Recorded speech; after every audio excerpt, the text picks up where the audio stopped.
नमस्ते सबको। स्वागत है आपका हिंदी ऑल इन वन में। आज के इस वीडियो में हम लेकर आए हैं भक्ति काल के महान कवि अष्टछाप कवि सूरदास जी के बारे में विस्तृत जानकारी हम लेकर आए हैं। तो चलिए शुरू करते हैं। हिंदी साहित्य में भक्ति काल की दो शाखा थी, सगुण और निर्गुण। सगुण इसकी भी दो शाखा थी, राम भक्त और कृष्ण भक्त। कृष्ण भक्त कवि थे सूरदास, यानी सूरदास जी भक्ति काल के कृष्ण भक्त कवि थे। इनका जन्म 1478 ईस्वी, मृत्यु 1583 में हुई।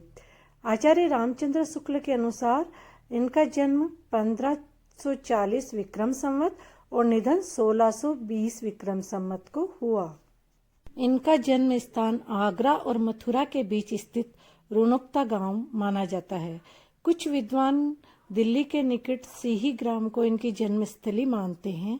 इनके पिता का नाम रामदास बताया जाता है। वार्ता साहित्य और भक्तमाल के आधार पर ये सारस्वत ब्राह्मण कहे गए, किंतु साहित्य लहरी जो इनकी रचना है उसमें एक पद है। उस पद के आधार पर ये पृथ्वीराज के अमात्य तथा राजकवि चंद्रवरदाई के वंशज ब्रह्म भट्ट मालूम होते हैं। इस पद में और भी कई बातें हैं। इस पद के आधार पर कहा जाता है कि ये नेत्रहीन होने के कारण एक अंधकूप में गिर पड़े थे। 6 दिन वहां पर पड़े रहे। बाद में कहते हैं कि भगवान श्री कृष्ण ने इनको दर्शन दिए और इनको सनेत्र किया, यानी कि इनको नेत्र भी दिए। पर सूरदास जी ने कहा कि प्रभु, जिन नेत्रों से आपके दर्शन हुए हैं, अब उनसे मैं सांसारिक पापों को नहीं देखना चाहता। उनके निवेदन से नेत्र सदा के लिए बंद हो गए, लेकिन उन्हें प्रज्ञा चक्षु प्राप्त हो गई। प्रज्ञा चक्षु का तात्पर्य है ज्ञान की आंखें, बुद्धि की आंखें। सूरदास जी जन्म से अंधे थे, ये विवादास्पद विषय है। इस संबंध में अधिकांश विद्वानों का मत है कि वे जीवन के अंतिम समय में अंधे हुए थे, क्योंकि इसका प्रमाण हमें इनके पदों में मिल जाता है। जैसे एक जगह लिखा है, यह माया झूठी कि लालच दुहु दृग अंध भयो। ये तय कर पाना कठिन है कि वो जन्मांध थे या बाद में अंधे हुए। संस्कृत वार्ता मणिपाला, भाव प्रकाश और निजवार्ता के आधार पर तो सूरदास जी जन्मांध थे, लेकिन राधा कृष्ण के रूप सौंदर्य का जैसा सजीव चित्रण, नाना रंगों का वर्णन और सूक्ष्म प्रेक्षणशीलता आदि गुणों के आधार पर अधिकतर वर्तमान विद्वान सूर को जन्मांध नहीं स्वीकार करते। जैसे श्याम सुंदर दास जी ने लिखा है कि सूर वास्तव में जन्मांध नहीं थे, क्योंकि श्रृंगार तथा रंग रूपादि का जो वर्णन उन्होंने किया है वैसा कोई जन्मांध नहीं कर सकता। हजारी प्रसाद द्विवेदी जी ने भी लिखा है कि सूर सागर के कुछ पदों से यह ध्वनि अवश्य निकलती है कि सूरदास अपने को जन्म का अंधा और कर्म का अभागा मानते थे, पर सब समय में इन अक्षरों का यह अर्थ नहीं लिया जा सकता। इनके गुरु वल्लभाचार्य जी थे। इनसे मिलने के बाद वे पाठशोली में ही रहने लगे, वहीं पर इनका निधन हुआ। आचार्य वल्लभ ने अपने सिद्धांतों से सूरदास जी को दीक्षित किया। वल्लभाचार्य जी ने अष्टछाप की स्थापना की, जिसमें 8 कवि थे जो श्री कृष्ण जी की उपासना करते थे। इनमें सूरदास जी का प्रमुख स्थान था। सूरदास जी की उपलब्ध रचनाएं 3 हैं, सूर सागर, साहित्य लहरी और सूर सारावली। सूर सागर इनका प्रामाणिक, अत्युत्तम एवं श्रेष्ठ काव्य ग्रंथ है, जो इनकी कीर्ति को अक्षय रखने के लिए पर्याप्त है। सूर सागर भगवत पुराण के 10वें स्कंद की कथा है। ये प्रबंधात्मक रचना है। इसमें 4963 पद, 24 संकलन और 12 स्कंद है। इसमें सगुणोपासना का निरूपण हृदय की अनुभूति एवं भावना के आधार पर किया गया है, तर्क पद्धति पर नहीं, और ये विद्यापति से प्रभावित है। साहित्य लहरी, इसमें दृष्टकूट पद हैं, 118 मुक्तक। ये भी विद्यापति से प्रभावित शास्त्रीय ग्रंथ है। इसमें इन्होंने अपने आप को चंद्रवरदाई का वंशज बताया है। सूर सारावली 1107 पद, प्रबंधात्मक रचना। इसमें भ्रमर गीत है, सूर सागर का सारांश है और अनुक्रमणिका है। नागरी प्रचारिणी सभा द्वारा प्रकाशित हस्तलिखित पुस्तकों की विवरण तालिका में सूरदास के 16 ग्रंथों का उल्लेख है। इनमें सूर सागर, सूर सारावली, साहित्य लहरी के अतिरिक्त नल दमयंती, ब्याहलो, दसम स्कंद टीका, नागलीला, भागवत, गोवर्धन लीला, सूर पचीसी, सूर सागर सार, प्राण प्यारी आदि ग्रंथ सम्मिलित है। सूरदास जी और उनके साहित्य की विशेषताएं इस प्रकार है। इनका दर्शन शुद्ध द्वैतवाद है, पुष्टि मार्ग से ये दीक्षित हैं। इनका मानना है जीव जगत ब्रह्म के ही अंश हैं। सूरदास जी कृष्ण के भक्त थे। पहले उनकी भक्ति दास्य भाव की थी, बाद में उनकी भक्ति सख्य भाव यानी कि सखा भाव में परिणित हो गई। शुक्ल जी कहते हैं तुलसी की प्रतिभा सर्वोन्मुखी है और सूर की एकमुखी यानी वात्सल्य रस से संबंधित। एकमुखी होकर अपनी दिशा में जितनी दूर तक की दौड़ लगाई है उतनी दूर तक की तुलसी ने भी नहीं। और किसी कवि की बात ही क्या है, जिस क्षेत्र को सूर ने चुना है उस पर उनका अधिकार अपरिमित है और उसके वे सम्राट हैं।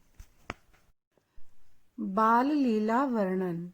आचार्य रामचंद्र शुक्ल कहते हैं वात्सल्य और श्रृंगार के क्षेत्रों का जितना अधिक उद्घाटन सूर ने अपनी बंद आंखों से किया है उतना किसी और कवि ने नहीं। इन क्षेत्रों का वे कोना कोना झांक आए हैं। बाल विकास का अच्छा सा उदाहरण है जसोदा हरि पालने झुलावे, हलरावे दुलरावे, महलावे जोई सोई कछु गावे। और बाल क्रीड़ा में मैया मैं तो चंद खिलौनों ले हूँ। भाव विकास भी उनका बहुत अच्छा था। मैया कबहू बढ़ेगी चोटी। और प्रत्युत्पन्नमति मैं जानो ये घर मेरो है ता धोखे में आयो। गोदन का भी उन्होंने एक बहुत प्यारा उदाहरण दिया है। तुम पे कौन दुहावे गैया, इत चितवत उतधार चलावत, यही सिखायो मैया। इस प्रकार सूरदास जी का बाल लीला वर्णन सर्वोपरि है। सूरदास जी के साहित्य की अगली विशेषता प्रेम एवं श्रृंगार है। इस विषय में भी श्री रामचंद्र जी शुक्ल का वक्तव्य है। संयोग व वियोग दो अंगों के कारण श्रृंगार को रसराज कहते हैं। इस दृष्टि से यदि सूर सागर को हम रस सागर कहें तो बेखटके कह सकते हैं। संयोग श्रृंगार का एक उदाहरण है खेलन हरिनिक से ब्रज खोरी, ओचंक ही देखी ते राधा नैन विशाल भाल दिए रोरी। सूर्य श्याम देखत ही रीजे, नैन नैन मिल परी ठगोरी। और वियोग का मधुवन तुम कत रहत हरे, विरह वियोग श्याम सुंदर के ठाडे क्यों न जरे। इस प्रकार उनके साहित्य में श्रृंगार रस का संयोग और वियोग दोनों पक्षों का अच्छे से प्रयोग हुआ है। सूरदास जी के साहित्य में कृष्ण का लोक रंजक रूप परिलक्षित होता है। वाक चातुर्य। सूरदास जी में जितनी सहृदयता और भावुकता है प्राय उतनी ही चतुरता और विदग्धता भी है। किसी बात को कहने के न जाने कितने टेढ़े सीधे ढंग उन्हें मालूम थे। प्रथम संगीतज्ञ। उनके साहित्य में संगीतात्मकता, आत्माभिव्यंजना, भावान्विति और अंतः प्रेरणा मिलती है।